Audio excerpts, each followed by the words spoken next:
2 men, 7 women, 51 miles. They call themselves the Middle Georgia Dream Chasers, and for them, traveling to Alabama for the inaugural Selma to Montgomery 51-mile relay was more than just a race. It was a journey in history to honor the legacy and leadership of the Reverend Dr. Martin Luther King Jr.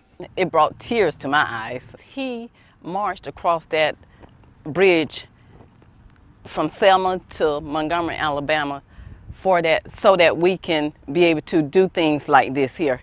The race course mirrored the same path as the 1965 King-led march to end discrimination of voter registration, starting at the historic landmark of Brown Chapel AME Church at 6 a.m. in Selma.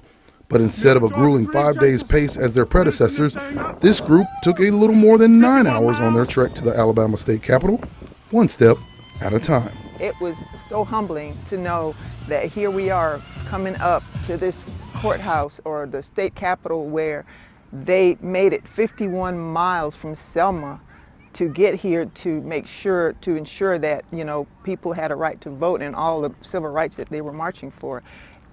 I was in tears, literally, you know, and the team finished, you know, the finish line at, you know, all together.